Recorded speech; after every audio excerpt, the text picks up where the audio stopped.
नमस्कार दोस्तों, आप सभी का maths by Vikram Benade YouTube channel पर हार्दिक स्वागत है। रोज़ की तरह डेली 8 बजे आने वाली क्लास में आज अपन बात करने जा रहे हैं घनाभ की, जिससे पहले वाली जो वीडियो आई थी उसमें अपन ने घन और घनाभ की दोनों की बात करी थी। घन और घनाभ में क्या अंतर होता है, इनके कितने शीर्ष होते हैं, कितने फलक होते हैं, कितने कोर होते हैं, तो इनके सूत्रों की उत्पत्ति किस प्रकार से हुई, इनका जो अपन कुल पृष्ठीय क्षेत्रफल पढ़ लिया था उसका सूत्र किस प्रकार से बनाया था, और आयतन का सूत्र अपन ने पढ़ लिया था कि इनका सूत्र किस प्रकार से बनाया था। और मैंने आपको यहाँ पे घन और घनाभ दोनों के डायग्राम बना के आपको समझाया था कि इनकी फल किस प्रकार से अपन काउंट करते हैं। फलक को दूसरा नाम सतह होता है, शीर्ष भुजा का कोर होता है, शीर्ष का कोना होता है। तो इस तरीके से मैंने आपको उस डिटेल बताई थी। आज अपन बात कर रहे हैं उससे नेक्स्ट, अगर उनकी जो भुजाएं हैं उनमें कुछ परिवर्तन अपन कर देते हैं तो उनके भुजाओं में परिवर्तन करने पर उनके आयतन में क्या प्रभाव पड़ेगा, उनके क्षेत्रफल पर क्या प्रभाव पड़ेगा। तो आज चलिए आज अपन बात करते हैं इनके बारे में। जिस टाइप के अपन को क्या क्वेश्चन देखने को मिलेंगे, कल मैंने आज भी अपन बेसिक के ऊपर बात करेंगे, और इससे पहले वाला जो वीडियो था उसमें भी अपन ने बेसिक के ऊपर बात करी थी। तो जो पहले वाला जो वीडियो था उसमें मैंने आपको इस सूत्र पढ़ाया था कि भुजाओं का योग का स्क्वायर क्या था, भुजाओं का योग का स्क्वायर बराबर विकर्ण का स्क्वायर प्लस क्षेत्रफल।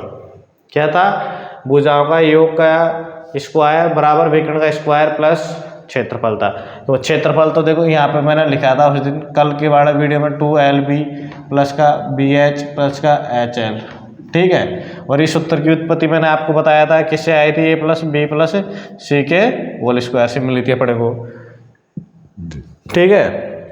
इसकी उत्पत्ति किससे हुई थी, इसकी उत्पत्ति हुई थी A plus B plus C के होल स्क्वायर से, ठीक है। विकर्ण का स्क्वायर अपना था L स्क्वायर प्लस का B स्क्वायर प्लस का H स्क्वायर से। तो इसकी उत्पत्ति मैंने आपको पिछले वाला जो वीडियो था उसमें बता दिया था कि ये सूत्र कैसे आया था। मैंने यहाँ पे जो भुजाओं का योग लिखा हुआ है, यहाँ पे मैंने परिमाप लिखा था और उसमें भाग दिया था, ठीक है। अभी यहाँ पे वो उस रूप में आपको मिल सकता है और ये इस रूप में भी आपको मिल सकता है। ये तो मैंने आपको सूत्र बता रहा हूँ यहाँ पे। अभी अपन बात करेंगे क्वेश्चन पे। मैंने कल भी आपको इस तरीके के क्वेश्चन करवा के बताया था। आयतन का सूत्र मैंने कल बताया था कि आधार का क्षेत्रफल भले कोई सी भी अपनी ज्यामिति में अगर अपन बात करेंगे ना तो कोई सी भी आकृति लेंगे, 3D आकृति, उसमें शंकु ले लेंगे, बेलन लेंगे या वर्त लेंगे, किसी में अगर अपना आयतन की बात करेगा तो उसमें आधार का क्षेत्रफल इंटू ऊंचाई की बात होती है। तो यहाँ पे आधार का क्षेत्रफल क्या था, LB और ऊंचाई H। तो आयतन का सूत्र क्या हुआ है, LBH। अब देखो नेक्स्ट ये चीज़ें तो मैंने आपको आयतन के सूत्र तक तो कल के वीडियो में आपको समझा दी थी। अब देख अपन बात करने जा रहे हैं किस पे, आयतन में। आयतन को अपन V से रिप्रेजेंटेटिव करते हुए वो कोई भी अगर आपने यहाँ पे क्या है, ये आयतन है ना तीनों भुजाओं के गुणन के बराबर है। क्या है, आयतन तीनों भुजाओं के गुणन के बराबर है। तो ये बोल रहा है कि अगर उसकी किसी भुजा में मान लो लंबाई में, चौड़ाई में, ऊंचाई में, इनमें अगर अपन परिवर्तन कर देते हैं तो आयतन के ऊपर फाइनली रूप से क्या परिवर्तन पड़ेगा, ठीक है। तो यहाँ पे अगर मान लो अपन ने इसमें x परिवर्तन कर दिया, क्या कर दिया इसमें मैंने क्या मान लिया, इसमें मैंने x का परिवर्तन कर दिया, इसमें y परिवर्तन कर दिया और इसमें z। अब इसको मैं x% घटा भी सकता हूँ और बढ़ा भी सकता हूँ, इसको भी y% घटा सकता हूँ और बढ़ा सकता हूँ, इसको भी z% घटा सकता हूँ और बढ़ा सकता हूँ। अपने को एग्जाम में क्वेश्चन मिलेगा कि एक आयतन मतलब क्या मिलेगा अपने को, एक घन है जिसका आयतन ये दिया हुआ है। अगर मैं एक आयतन ऐसा बनाऊंगा, मतलब एक घन ऐसा बनाऊंगा जिसका जो लंबाई है, जो दिए हुए जो मूल जो घन है उससे इतने % अधिक है, चौड़ाई इतने % कम है, ऊंचाई है दिए हुए जो मूल घन है उससे इतने % है, तो नया जो घन बनेगा उसके आयतन में क्या परिवर्तन होगा, ठीक है। इस तरीके के क्वेश्चन अपने को देखने को मिलेंगे, आपको करवाऊंगा मैं आगे। तो यहाँ पे देखो, यहाँ पे क्या है, लंबाई में x% इसने कमी अब ज़्यादा कर दी, इसमें y% कर दी और इसमें z% कर दी। तो फाइनली रूप से आयतन पे क्या प्रभाव पड़ेगा, इसके लिए अपन क्या करेंगे, देखो यहाँ पे क्या है सूत्र है। अगर आपने यहाँ पे तीनों को भी एक साथ में लिख सकते हैं और दोनों को भी एक साथ में लिख सकते हैं, दोनों तरीके से अपन मैंने यहाँ पे सूत्र लिखा हुआ है। मैं पहले लंबाई और चौड़ाई दोनों को लेके चल रहा हूँ, इसको मैंने प्लस माइनस कर दिया कि बढ़ा भी सकते हैं घटा भी, मतलब क्वेश्चन में अपने को बढ़ा हुआ भी मिल सकता है और घटा हुआ भी मिल सकता है, इसलिए प्लस माइनस का x प्लस माइनस का y, ठीक है। अगर ये दोनों प्लस के रहते हैं, प्लस का दोनों माइनस के तो प्लस का, और अगर ये माइनस का ये प्लस का आया तो ये माइनस का, यानी इन दोनों के आगे जो चिन्ह है उसके ऊपर ये चिन्ह डिपेंड करता है, ठीक है। इसके बाद में x इंटू वाई बटा शो हो जाएगा। क्या हो गया, x परिवर्तन यहाँ पे कर दिया, x कर दिया प्लस माइनस का y और प्लस माइनस का x इंटू वाई बटा शो कर दिया। मैंने इसको क्या मान लिया, इसको p मान लिया। इस पे इसके सोल्व करने के बाद में जो मेरे को प्रतिशत प्राप्त होगा उसको मैंने क्या मान लिया, p के बराबर मान लिया। ठीक है, क्योंकि अभी ये तीनों संख्याओं का गुणन है, तो मैंने तो यहाँ पे 2 की बात करी ना अभी, तो अब बात करूँगा मैं तीसरे को लेके। तो इसको पूरे को मैंने p मान लिया, तो p, तीसरे का मैंने जो परिवर्तन किया था z% था, तो ये p% तो इन दोनों में तो आ ही गया अपने को। फिर z%, तो यहाँ जो सूत्र मैंने यूज किया था ना, प्लस माइनस का p प्लस माइनस का z इंटू, मतलब प्लस माइनस का p इंटू z, ये भी जो अपने को मान प्राप्त होगा, किसमें प्राप्त होगा, प्रतिशत प्राप्त होगा। ये तो मैंने आपको करवा दिया, तो इसमें क्या हो गई, 2 स्टेप हो गई। इस जो सूत्र में 2 स्टेप हो गए। अगर 3 संख्याओं गुणन से कोई चौथी संख्या अपने को प्राप्त हो रही है, यहाँ पे 3 संख्या यानी एल बी एच यानी लंबाई चौड़ाई ऊंचाई से अपने को आयतन प्राप्त हो रहा है, तो 3 संख्याओं में अगर परिवर्तन करने पर अपना आयतन का परिवर्तन पूछेगा, तो उसके लिए 2 स्टेप यहाँ पे मैंने यूज करी है। अगर मैं इसको एक स्टेप में यूज करना चाहूँ, तो देखो मैंने क्या कर दिया, 100 प्लस माइनस का जितना परसेंट पर जो परिवर्तन है लंबाई में, वो यहाँ कर दिया, चौड़ाई का यहाँ कर दिया 100 प्लस माइनस का। अगर प्लस ज़्यादा होगा तो प्लस कर देंगे, माइनस कर देंगे। तो यहाँ पे कितने हैं, 3 है, तो यहाँ पे मैंने 1 2 3 ले लिया। अब यहाँ पे 3 है, तो यहाँ 1 कम लूँगा, यानी 100 की पावर 2 लूँगा यहाँ पे। अगर 4 होते 100 की पावर 3 लेता, 5 होते 100 की पावर 4 लेता, मतलब यहाँ 1 2 3 है, तो यहाँ पे मैं 100 की पावर 2 ही लूँगा। माइनस 100 कर दिया, क्या कर दिया, माइनस मैंने 100 कर दिया। देखिए दोस्तों, ये सूत्र में अपने को परेशानी आ सकती है, पर ये क्या है, ऑलराउंड मतलब शाश्वत जो अपन बोलते हैं ना, शाश्वत सूत्र है कि या इसमें अपन भले ही जो संख्या है यहाँ पे 3 संख्याओं के गुणन से प्राप्त हो रही है, अगर ये 10 संख्याओं के गुणन से भी प्राप्त होती है ना अपने को, तो ये सूत्र वहाँ पे काम आता है। ठीक है, ये सूत्र कहीं फेल नहीं होने वाला, ये ऑलराउंडर मतलब चलेगा ये सूत्र। अब बात करें किसकी, कि साहब यहाँ पे तो क्या किया इसने, इसको x% किया, इसको y% किया, इसको z% किया, मतलब तीनों में अलग अलग इसने बढ़ोतरी घटोतरी करी है अलग अलग प्रतिशत में। अगर ये मान लो तीनों में x% कर दे, क्या कर दे, तीनों में इसमें भी x कर दिया, इसमें भी x कर दिया, तो देखिए दोस्तों, इसको मैं x करूँगा तो 2x हो जाएगा, तो x² हो जाएगा। फिर इसको कोई संख्या मान ली, फिर ये प्राप्त हो गई। तो इस प्रकार से अगर इस पे बात करूंगा मैं, तो यहाँ पे x कर दूंगा, यहाँ पे x कर दूंगा, तो तीनों पद समान हो जाएगा। तो ये हो जाएगी 100 प्लस माइनस का x का क्यूब बटा 100 स्क्वायर माइनस का 100। तो देखो यहाँ पे लिखा हुआ है, यदि प्रत्येक भुजा को x% कम या ज्यादा कर दे, तो आयतन में जो परिवर्तन होगा वो होगा 100 प्लस माइनस का x का क्यूब। आपको समझ में आ गया, 100 प्लस माइनस का x का होल क्यूब बटा 100 का स्क्वायर माइनस का 100। जो आयतन में जो परिवर्तन होगा वो इस सूत्र से अपन निकालेंगे। अब देखो यहाँ पे अभी ये तो चीज़ अपन को आ गई समझ में। अब अपन बात करेंगे, क्या बात करेंगे, यहाँ पे दिया हुआ है, यदि किसी घनाभ के तीनों आसन फलकों का क्षेत्रफल x y z हो, तो उसका आयतन होगा। तो देखिए दोस्तों, यहाँ पे मैं आज यहाँ पे फिर आपको देख एक बार जो घनाभ का डायग्राम है वो मैं आपको समझा रहा हूँ। अभी यहाँ से अपन देखेंगे कि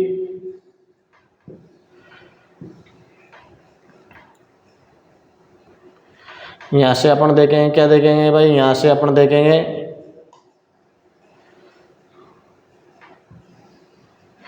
ठीक है, ये अपन क्या बन गया, काम चलाओ डायग्राम बन गया।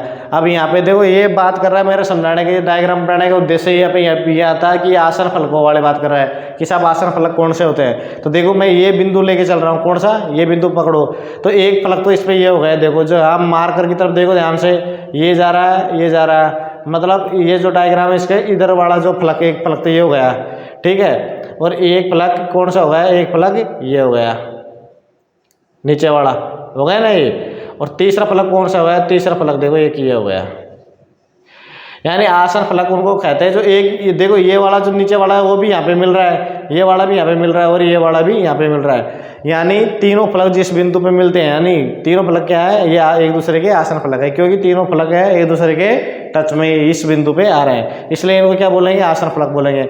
ये बोल रहा है कि तीनों आसन फलकों का जो क्षेत्रफल x y z हो तो उसका आयतन क्या होगा। तो देखिए दोस्तों, यहाँ पे इसको मैं लंबाई लेके चल रहा हूँ, इसको चौड़ाई लेके चल रहा हूँ, और इसको ऊंचाई लेके चल रहा हूँ। तो यहाँ पे देखेंगे अपन, ये तो मैं जो ऊपर वाला जो पृष्ठ है इसका निकालूंगा, तो लंबाई इंटू ऊंचाई क्या हो गया, लंबाई इंटू ऊंचाई हो गया इसका। अब मैं बात करूँगा किसकी, इसकी किसकी, जो ये वाला है ना, ये वाला, वो ये वाला ले लो, ये वाला ले लो, तो इसका ऊंचाई है चौड़ाई है, प्लस क्या करूँगा मैं, ये ऊंचाई और इंटू चौड़ाई कर दिया, ठीक है। अब इसके बाद में बात करूँगा मैं इसकी, तो इसमें क्या है, लंबाई इंटू चौड़ाई है, प्लस में लंबाई इंटू चौड़ाई हो गई। तो मेरे को ये चीज़ प्राप्त हो गई। अब देखिए दोस्तों, यहाँ पे इसको इसने माना है x माना है, इसको y माना है, और इसको z माना है, ठीक है। भाई ये जो एक फलक तीनों आसन फलक है, अगर तीनों में अलग अलग भुजाएं होती तो अपने जैसे नॉर्मली जो सूत्र होता है वो होता है लंबाई इंटू ऊंचाई। जो ये लंबाई है और ये ऊंचाई है, इसके बाहर वाला पृष्ठ है, ये दिया हो ऊंचाई इंटू चौड़ाई, इसका ये वाला पृष्ठ है, ठीक है। और लंबाई इंटू चौड़ाई मतलब इसका ये वाला पृष्ठ है, नीचे वाला। इस प्रकार से जो अपना फॉर्मूले से ये आ गया। अब यहाँ पे देखो इसका मान तो एक्स दिया हुआ है, एल इंटू एच का एच इंटू बी का मान दिया हुआ वाई, और ये लंबाई इंटू चौड़ाई का मान दिया हुआ जेड। अब यहाँ पे बोल रहा है कि इनका जो यहाँ पे दिया हुआ ना आसन भुजाओं का क्षेत्रफल, उसके हिसाब से मैंने यहाँ पे इनका नामकरण कर दिया। अब यहाँ पे बोल रहा है कि उसका आयतन, अब देखो दोस्तों आयतन होता है तीनों भुजाओं का गुणा, एल बी एच। यहाँ से आयतन क्या है, तीनों भुजाओं का गुणा।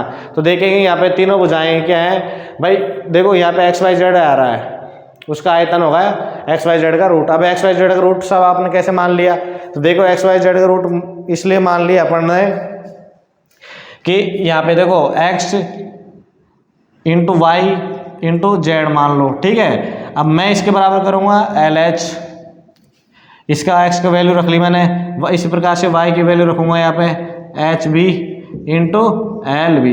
तो देखिए दोस्तों बी यहाँ पे 2 बार आ रहा है, एच भी यहाँ पे 2 बार आ रहा है, एल भी 2 बार आ रहा है। तो इसको मैं लिख सकता हूँ, क्या लिख सकता हूँ, एल बी एच का होल स्क्वायर। क्या लिख सकता है इसको, एल बी एच का whole square. L B H का होल स्क्वायर में लिखूंगा तो ये एल बी एच मैंने वो लिख दिया इधर, और इसके एक्स वाई और ये जेड हो गया, इसके ऊपर क्या लग जाएगा, रूट लग जाएगा। क्या लग जाएगा इसके ऊपर प्राप्त हो जाएगा अपने को रूट प्राप्त हो जाएगा, क्योंकि एल बी एच के ऊपर होल स्क्वायर है ना। तो एल बी एच का होल स्क्वायर हटाने के लिए इसको मैं इधर ले जाऊंगा। अब सब आप कैसे ले गए इसको, अब देखो ये है ना किसके बराबर है, ये है आयतन के बराबर। किसके बराबर है, आयतन के सूत्र के बराबर। देखो आयतन का सूत्र था एल बी एच, तो ये अपना प्राप्त हो गया किसके बराबर, आयतन के बराबर एल बी एच, और इसके बराबर हो गया एक्स वाई जेड का रूट। क्यों, देखो इसीलिए मैंने यहाँ पे जो आपका सूत्र था ना, ये अगर तीनों आसन फलकों का जो क्षेत्रफल उसका एक्स वाई जेड दिए हुए है, तो जो घनाभ है उसका आयतन अपने निकालने के बोलागा, तो अपने क्या करेंगे, जो आसन फलक है उनका गुणा करेंगे और उसका रूट निकाल देंगे, ठीक है। आसन फलक जो क्षेत्रफल है उसका गुणा करके उसका रूट निकाल देंगे, तो अपने को क्या जो आसन फलकों से जो वो बनाएगा ना घनाभ, उसका आयतन निकल के आ जाएगा। तो ये सूत्र कैसे आया, इसकी मैंने आपको यहाँ पे डायग्राम और इससे इसकी जो प्रूफ करते हैं उत्पत्ति किस प्रकार से हुई है, ये मैंने आपको यहाँ पे समझा दी है। तो इस प्रकार से आज अपन ने यहाँ पे घनाभ का क्या था जो अपने को दिया हुआ था वो अपन ने यहाँ पे किया कंप्लीट। अब बात करते हैं थोड़ी घन को लेके। अब देखिए क्या है, घन की अपन बात कर रहे हैं। घन का मैंने आपको कल सूत्र बताया था, क्या क्षेत्रफल का क्या सूत्र होता है घन का, 6 इंटू भुजा स्क्वायर होता है। क्या होता है, 6 इंटू भुजा स्क्वायर होता है किसका, घन का।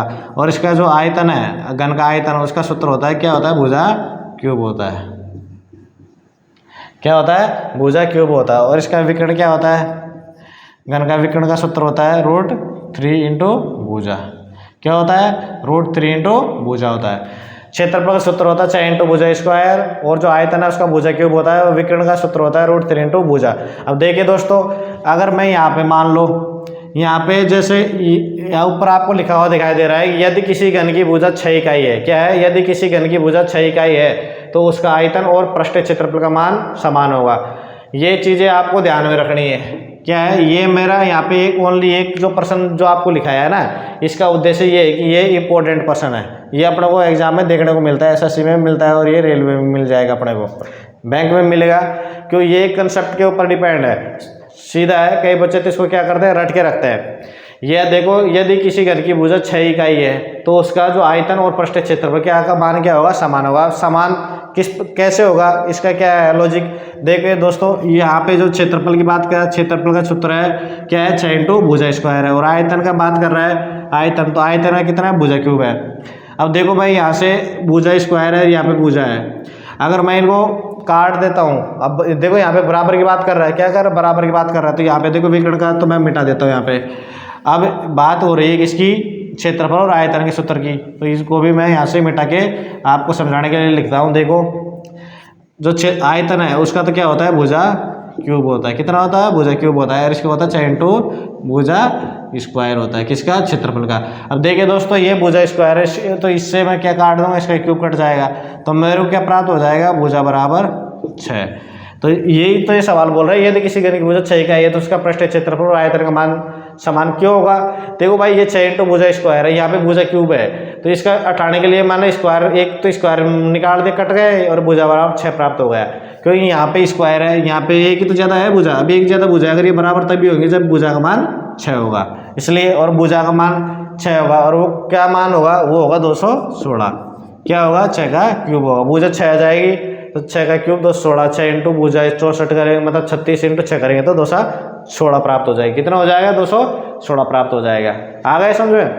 अब देखिए दोस्तों, अपन बात करते हैं किस पे? घन पे। एक मैं आपको टेबल समझाने जा रहा हूँ, और वो एक बड़ी इंपॉर्टेंट टेबल है, आप सभी बच्चे ध्यान से देखेंगे, उसको देखने में आपको इजी लगती है, पर इम्पोर्टेंट है। मैं जिस चीज़ को आपको इम्पोर्टेंट बोल रहा हूँ, इसका मतलब वो इम्पोर्टेंट है। क्यों? उसमें जितना भी आपके घन के ऊपर कितने किस प्रकार के सवाल मिल जाएंगे, सभी के लिए वो टेबल महत्वपूर्ण है, क्योंकि उस टेबल के अंदर से ही आपको घुमा फिरा के सवाल जो पूछेगा का एग्जामिनर कंपटीशन में, वो उसी टेबल के अंदर से पूछेगा। तो देखिए, चलिए अब आप करने बात जा रहे हैं किस पे? टेबल के ऊपर। तो देखिए, मैंने यहाँ पे लिखा है भुजा। क्या लिखा है मैंने? भुजा। यहाँ पे विकर्ण लिखा है, और यहाँ पे क्षेत्रफल लिखा है, और यहाँ पे आयतन लिखा है। शुरुआत में मैंने भुजा लिखा है, उसके बाद मैंने विकर्ण लिखा है, उसके बाद मैंने क्षेत्रफल लिखा है, और उसके बाद में आयतन लिखा है। उसके सूत्र भी मैंने उनके नीचे लिखा है। अगर मान लो भुजा ए है, क्या मानी अपन ने? भुजा ए मानी, तो विकर्ण क्या हो जाएगा? घन का √3 हो जाएगा।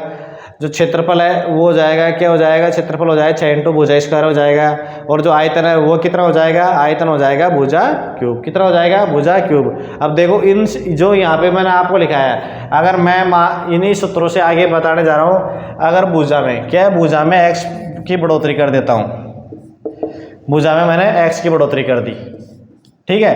तो देखो, भुजा में मैंने क्या कर दी? x की बढ़ोतरी कर दी। अब यहाँ पे मैं क्या कर रहा हूँ? भुजा में परिवर्तन कर रहा हूँ, तो भुजा की जगह मैं छोड़ दूंगा कि भुजा में x की बढ़ोतरी कर दी। अब जैसे मैं अगर भुजा में x की बढ़ोतरी करी मैंने, तो देखिए दोस्तों, जो विकर्ण है वो भुजा के क्या है? समानुपाती है, मतलब भुजा की 1 घात के बराबर है, तो इसमें भी x% का परिवर्तन होगा। क्या होगा? इसमें प्लस हुआ तो इसमें भी अपन प्लस कर देते हैं, यानी बढ़ोतरी। इसमें अगर भुजा में अपन x% की बढ़ोतरी करी है, तो विकर्ण में भी क्या हो जाएगी? x% की बढ़ोतरी हो जाएगी। अब बात करेंगे किस पे? क्षेत्रफल पे।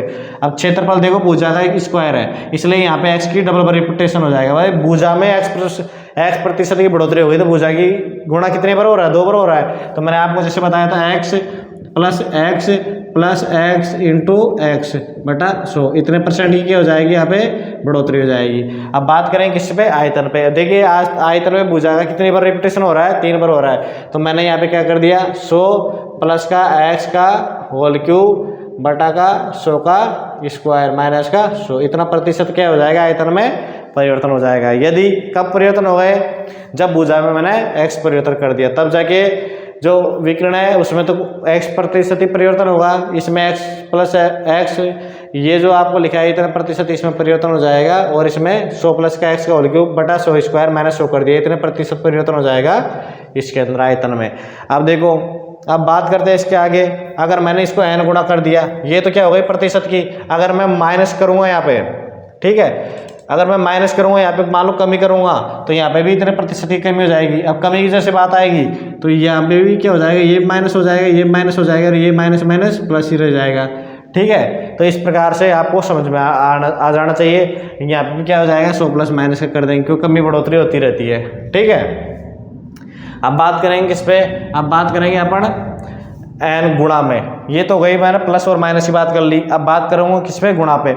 अगर मैंने भुजा को n से गुणा कर दिया, मतलब भुजा को n से मैंने गुणा कर दिया, तो उसका विकर्ण भी n गुणा हो जाएगा, ठीक है? जो पहले का मूल मान था उसका n गुणा हो जाएगा। लेकिन उसका क्षेत्रफल देखो, भुजा स्क्वायर है, इसलिए क्षेत्रफल उसका जो मूल मान था उससे क्या हो जाएगा? n² गुणा हो जाएगा। तो जब क्षेत्रफल n² गुणा हो गया है, क्या? जब क्षेत्रफल n² गुणा हो गया है, इसका रीजन क्या है? कि यहाँ पे भुजा की 2 बार पुनरावृत्ति हो रही है, तो जो आयतन है वो भी कितना हो जाएगा? वो भी 3 गुणा हो जाएगा, क्योंकि आयतन में भुजा की 3 बार पुनरावृत्ति हो रही है।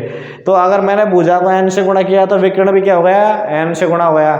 जो क्षेत्रफल है वो n² हो जाएगा मूल मान का, और जो आयतन है वो n³ हो जाएगा, क्योंकि क्षेत्रफल में भुजा की 2 बार रिपीटेशन हो रहा है, और आयतन में कितने बार हो रहा है? आयतन में भुजा का 3 बार रिपीटेशन हो रहा है, इसलिए यहाँ पे n गुणा करने पे ये n² गुणा हो जाएगा, और ये n³ गुणा हो जाएगा आयतन, ठीक है?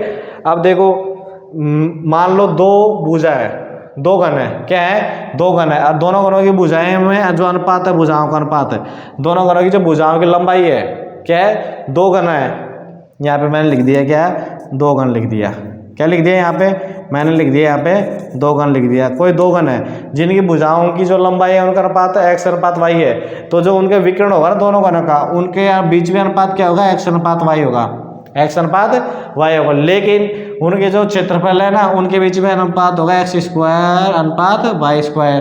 क्या होगा, x स्क्वायर अनुपात y स्क्वायर। और जो आयतन है उसमें हो जाएगा x क्यूब अनुपात y क्यूब। क्या हो जाएगा, x क्यूब अनुपात y क्यूब हो जाएगा।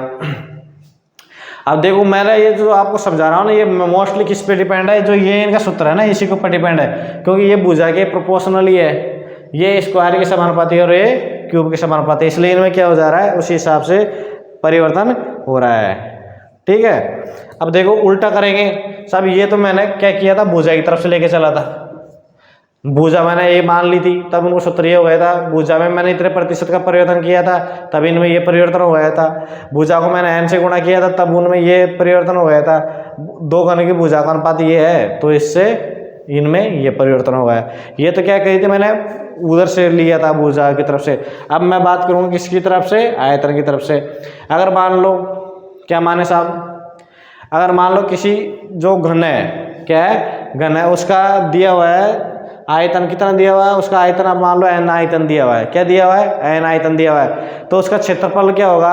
तो देखिए दोस्तों, मैं इसको अगर भुजा बनाऊंगा ना, इसको ये भुजा दी हुई है, आयतन दिया हुआ है n, अगर मैं इसको भुजा बनाऊंगा तो इसका मेरे को क्या करना पड़ेगा, घनमूल करना पड़ेगा। क्या करना पड़ेगा, घनमूल। अब घनमूल करते ही मेरे को क्या प्राप्त हो जाएगी, भुजा प्राप्त हो जाएगी। देखो ये n है, आयतन दिया हुआ है, इसका मैं घनमूल कर दूंगा 1/3। ठीक है, तो मेरे को क्या प्राप्त हो गई, भुजा। अब जो भुजा प्राप्त हो गई ना, इसका क्या कर दूंगा, स्क्वायर कर दूंगा क्षेत्रफल के सूत्र से। तो ये फाइनली रूप से n की पावर 2/3 प्राप्त हो गई। क्या होगा, n की पावर 2/3 प्राप्त हो गया। अब यहाँ पे तो देखो भुजा के समानुपाती है, क्या है, यहाँ पे तो भुजा के समानुपाती है, तो भुजा का प्राप्त हो रही थी n की पावर 1/3 कर रहे थे। ये इसको भी n की पावर 1/3 लिख सकते हैं, पर इसको मैं दूसरे रूप में लिख देता हूँ यहाँ पे 3, ये हो गया n। आ गया समझ में। ये अपन कब बात कर रहे हैं, ये बात कर रहे हैं जब अपन किसी तरफ से चल रहे हैं, अपन चल रहे हैं आयतन की तरफ से। पहले अपन चले थे भुजा की तरफ से। अब देखो, अब क्या करेंगे अपन, मान लो यहाँ इनका जो आयतन है, क्या है, आयतन है, उनका अनुपात दिया हुआ है, दो घनों के आयतन का अनुपात दिया हुआ है। तो देखो जिस प्रकार से अपना n गुणा किया था उसी प्रकार से ही हो जाएगा, इनकी पावर 2/3 हो जाएगी, अनुपात y की पावर 2/3 हो जाएगी। और यहाँ पे x की पावर 1/3 अनुपात y की पावर क्या हो जाएगी, 1/3 हो जाएगी। यहाँ पे भी सेम हो जाएगा, x की पावर 1/3 अनुपात y की पावर हो जाएगी 1/3। कब होगी, जब अपन आयतन की तरफ से लेके चलेंगे। तो देखिए दोस्तों, ये जो टेबल है, ये आप अगर आपको फर्स्ट टाइम पे समझ में आ जाती है तो बहुत ही अच्छा है, अगर नहीं आ रही है ना तो आप वीडियो को रिपीटेशन करके इस टेबल को समझने की कोशिश करिएगा। अगर आप इस टेबल को समझ गए ना तो मैं वादा करता हूँ कि आपको घन पे और जो घनाभ है, मैंने यहाँ पे घनाभ नहीं समझाया पर ये चीज़ें दोनों से इक्वल है, तो आपको घन और जो घनाभ पे जो प्राप्त होंगे सूत्र, मतलब क्वेश्चन एग्जाम के अंदर, वो आप किसी भी कंडीशन में गलत नहीं करोगे।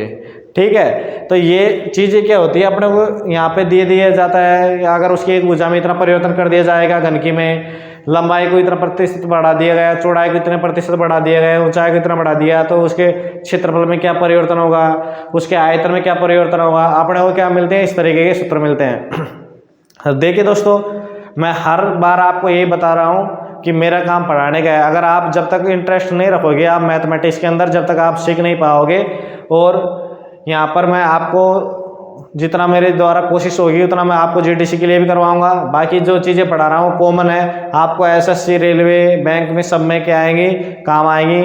तो अगर मेरा पढ़ाया अगर आपको अच्छा लग रहा है तो आप मेरा टेलीग्राम चैनल है, यूट्यूब चैनल है, मैथ्स बाय विक्रम बेनाड के नाम से है, फेसबुक पेज भी है, उसको फॉलो कर सकते हैं, और अपने जो चैनल है उसको सब्सक्राइब कर सकते हैं। अगर आपको अच्छा लग रहा है तो आपके दोस्तों के साथ में शेयर कर सकते हैं, और अगर कोई कमी है तो आप कमेंट कर सकते हैं मेरे को, ताकि मैं और भी आपको पढ़ाने में इम्प्रूवमेंट कर सकूं। अभी देखिए वीडियो पे अगर मेरा चेहरा आपको स्पष्ट दिखाई नहीं दे रहा तो आपको जो बोर्ड पे लिखा हुआ है ना वो तो क्लियर दिखाई देगा, और मेरा टारगेट मोस्टली यही है कि आपको जो बोर्ड पे लिखा है, मेरी वॉइस तो आपको सुनाई दे रही है, बाकी आपको जो मेरा बोर्ड पे लिखा है वही पूरी तरीके से आपको दिखाई दे रहा होगा। तो देखिए ये तो मैंने जो टेबल बताई है काफ़ी इंपॉर्टेंट टेबल है। अब अपन बात करें नेक्स्ट पे, इससे आगे। देखिए दोस्तों, अभी आपको क्वेश्चन दिख रहा है स्क्रीन पर कि एक घन के विकर्ण की लंबाई क्या दी हुई है। एक घन के विकर्ण की लंबाई 6√3 है। तो इसका संपूर्ण क्षेत्रफल और आयतन की बात पूछ रहा है। क्या पूछ रहा है, इसने अपने को क्या दिया हुआ है, विकर्ण की लंबाई दी हुई है और संपूर्ण क्षेत्रफल एवं आयतन ज्ञात होगा। तो मैंने विकर्ण का जो सूत्र पढ़ाया था आपको, क्या पढ़ाया था, √3 इंटू भुजा। क्या पढ़ाया था, √3 इंटू भुजा।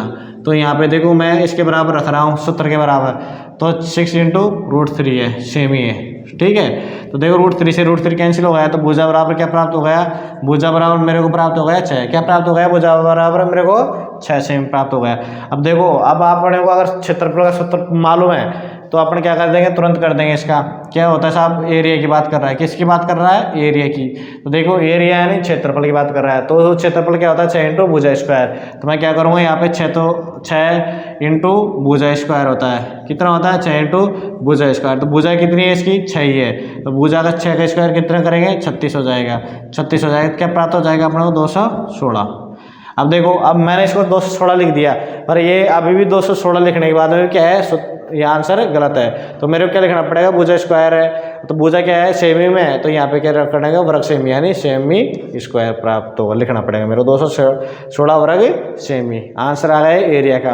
अब बात करते हैं किस पे, अब बात करेंगे अपन आयतन पे। किस पे बात करेंगे अपन बात करेंगे किस पे, आयतन पे। तो देखिए दोस्तों, आयतन का सूत्र क्या होता है, आयतन का सूत्र होता है भुजा क्यूब। क्या होता है, भुजा क्यूब। तो देखो यहाँ पे भुजा क्या प्राप्त है, भुजा यहाँ पे अपने को प्राप्त हो गई 6 सेमी। क्या हो गई, 6 सेमी। तो यहाँ हो जाएगा 216। पर यहाँ पे देखो हमेशा क्यूब की बात है, 3 का मल्टीपल है यहाँ पे।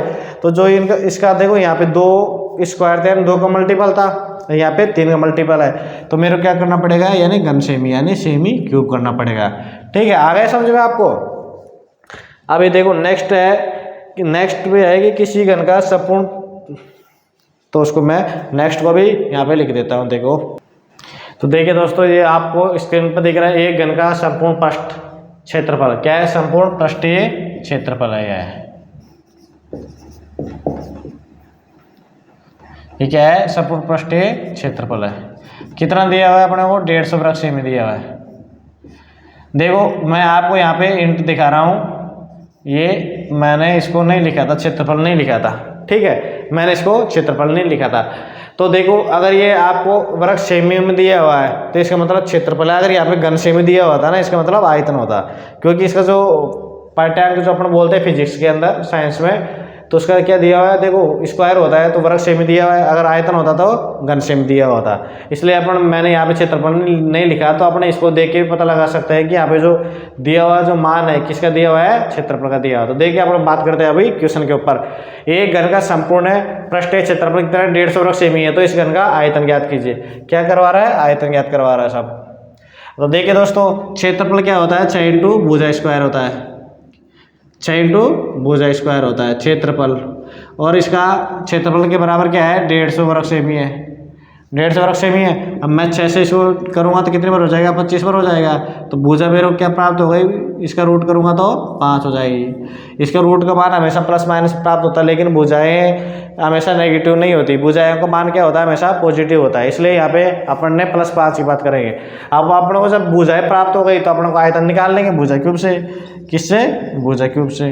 भुजा क्यूब से करेंगे 5 का क्यूब 125 हो जाएगा। तो इसका आंसर क्या प्राप्त होगा, आयतन 125। अब देखो ये है आज की वीडियो का लास्ट क्वेश्चन है। क्या है, एक घन की भुजा अगर 8 सेमी है तो उसका आयतन क्या होगा। देखो आयतन सूत्र मैंने अभी यहाँ पे जस्ट अभी आपको बताया था, भुजा क्यूब होता है। भुजा जब आपको 8 दी हुई है ना, तो इसका क्यूब कितना हो जाएगा, इसका हो जाएगा 512। अब देखिए साहब आपको कैसे याद है। तो देखिए दोस्तों, मैंने आपको जब नंबर सिस्टम पढ़ाया था उस टाइम पे, और मैंने शॉर्ट वीडियो जो बनाया था उसमें मैंने इनको आपको क्यूब है, वर्ग है, इनको मैंने आपको सबसे पहले यही वीडियो मैंने बनाई थी। और मैंने उस टाइम पे भी बोला था अगर आपको ये छोटी छोटी चीज़ें पता होंगी तो आप क्या है, आपकी कैलकुलेशन फास्ट हो जाएगी। अब मैं यहाँ पे अगर मेरे को क्यूब मालूम नहीं था तो 64 गुणा 8 करने बैठता। अब मेरे क्यूब मालूम था, इसलिए मैंने सीधा इसको 512 कर दिया। अब बात करेंगे इसकी क्षेत्रफल की, बात किसकी करेंगे, क्षेत्रफल की। 6 इंटू भुजा स्क्वायर होता है, तो 6 है तो ये कितना है, 64 है। कितना है, 64 है। तो ये कितना प्राप्त हो जाएगा अपने को, 4 और ये हो जाएगा 384। कितना हो जाएगा? 384 प्राप्त हो जाएगा अपने को। अब बात करेंगे किसकी? विकर्ण की। विकर्ण क्या होता है? विकर्ण होता है 3√3 इंटू भुजा। क्या होता है? √3 इंटू भुजा प्राप्त होता है अपने को। तो जैसे ये √3 कर देंगे, भुजा कितनी? 8, तो इसका मान क्या प्राप्त हो जाएगा? 8√3। और ये हो जाएगा वृक्षसेमी हो जाएगा ये। इसका मान अपने को क्या प्राप्त होगा? वृक्षसेमी हो जाएगा। और जो इसका हो जाएगा कितना? घनसेमी हो जाएगा, क्योंकि ये क्यूब में है और ये स्क्वायर में है। आ गया आपको समझ में? तो देखो मैंने आपको यहाँ पे 3 एग्जाम्पल करवाया है और उसमें तीनों एग्जाम्पल ज़्यादा टिपिकल नहीं थे। अब टिपिकल आपको करवाएंगे, टिपिकल भी, पर ये शुरुआती तौर पे मैंने आपको बताया।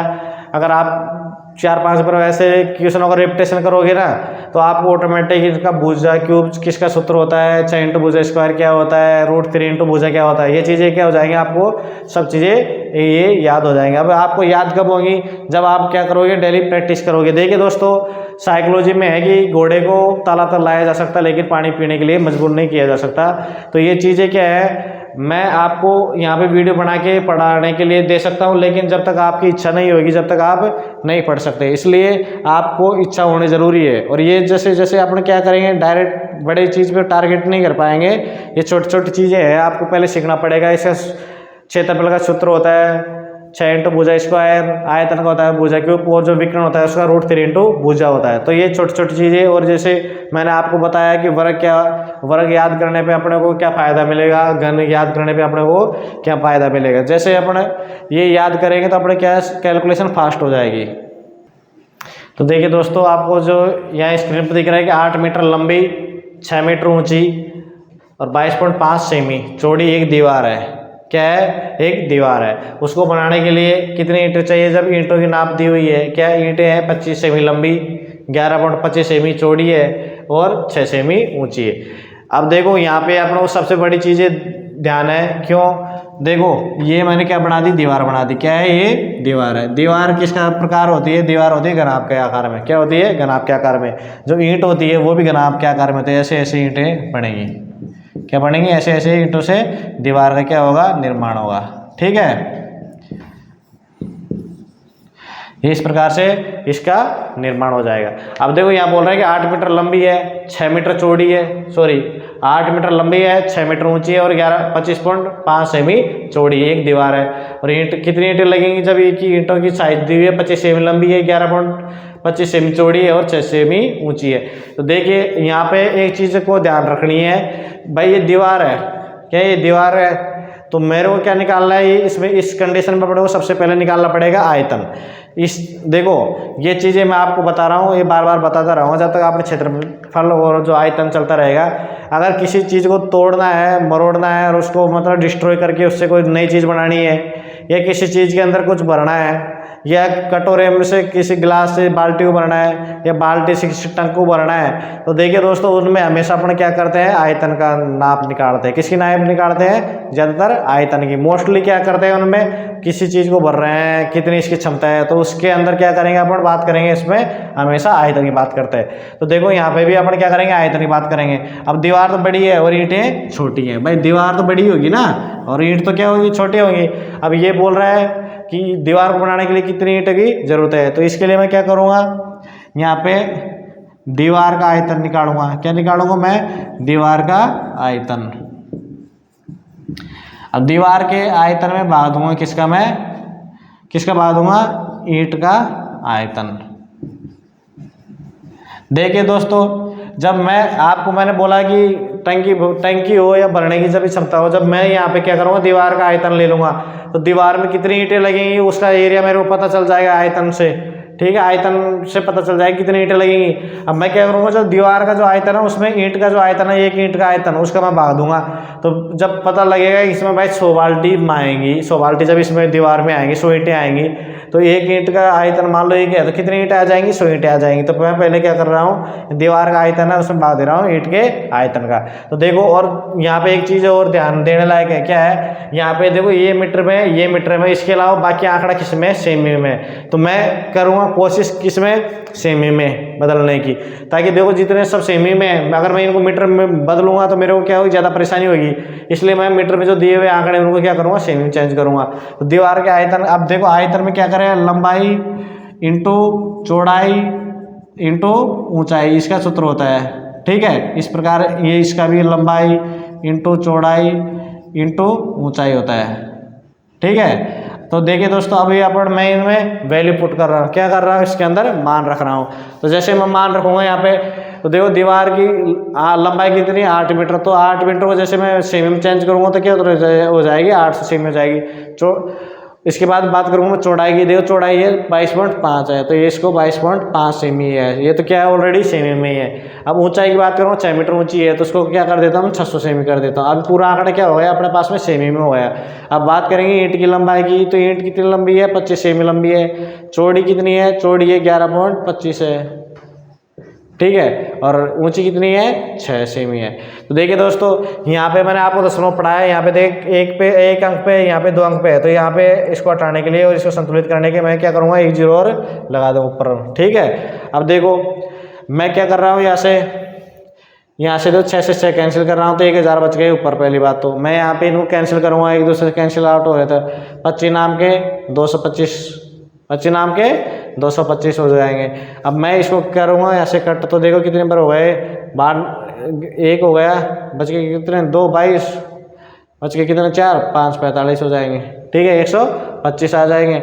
अब देखिए दोस्तों, जैसे मैं 125 को 8 से गुणा करूँगा, कितने, 8 से जैसे मैं इसको गुणा करूँगा तो ये 1000 कट जाएगा। कितनी बार, 8 बार। तो 8 को इससे करूँगा तो कितने हो जाएगा, 6400। कितना हो जाएगा, 6400 प्राप्त हो जाएगा।